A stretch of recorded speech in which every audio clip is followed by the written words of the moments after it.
triplex villas at Bachpalli, APR Projects. మంచి ఒడ్డు పొడుగు, మంచి ఫిజిక్, మంచి వాయిస్, మంచి ఫేస్, ఎలాంటి క్యారెక్టర్నైనా కానీ పండించేంత సత్తా దేవుడు మీకు ఇచ్చాడు. కానీ కోట శంకర్రావు గారు అనుకున్నంత సక్సెస్ అవ్వలేకపోయారు సినిమాలో. అనుకున్నంత మంచి క్యారెక్టర్స్ రాలేకపోయాయి అంటే ఏమని చెప్తారు రీజన్? నాకు చెప్తున్నాగా అఫీషియల్ గా నేను హ్యాగా చక్కని branch manager cadre state bank of India మంచి పొజిషన్ లో ఉన్నా. ఓకే. పైగా 40 years రిస్క్, ఫ్యామిలీకి 2 పిల్లలు, మనం రిస్క్ అవుతాం, భయం. మిగతా వెళ్ళిన వాళ్ళందరూ అట్లా రిస్క్ చేశారు, ధైర్యం చేసి మరి చేయలేకపోయాం. కొంత మెయిన్ కారణం అది.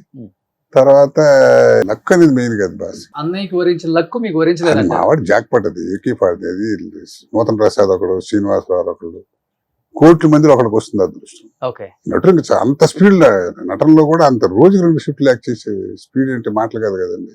అది ఎంత మహర్జాతకం. అది కొడితే మళ్ళీ జాక్ నుంచి ఆశ్చర్యపడాల్సింది ఏంటంటే 1970లో మా శ్రీనివాసరావు యాక్టర్ అవ్వాలని ప్రయత్నం చేస్తే 85లో ప్రతిఘటనండి. 15 ఏళ్ళ తర్వాత అంత ప్రయత్నం చేశాడు, అంత ఓపిక, ఏమైనా సరే సంగతి తేల్చుకోవాలి. మరి 85లో కొట్టడం నో క్వశ్చన్ లుకింగ్ బ్యాక్.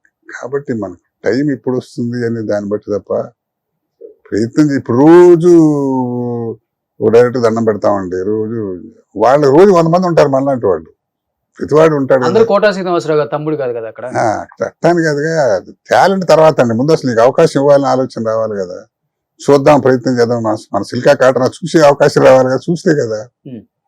తర్వాత నాకేంటంటే నేను వేసి చిన్న చిన్న పాత్రలు వేసినా నేను ఏ క్యారెక్టర్కి ఎంజాయ్ చేయలే. సినిమా రంగానే బాగా ఉపయోగపడ్డా, కానీ సినిమా రంగం నాకు ఉపయోగపడలే. కరెక్ట్ మాట అది. ఎందుకంటే నేను ఎవరు చూసినా మంచి ఎక్కడ మిస్ అవుతున్నాం బాస్ అంటారు, కానీ ఆడొద్దురా అనేవాళ్ళు లేడు. కానీ ఆ టైం మనకు గుర్తు రావాలి, గుర్తు చేసేవాళ్ళు మనకు కలవాలి. సినిమా తీస్తున్నావని మీకు తెలియదు, 14 యాక్టర్స్.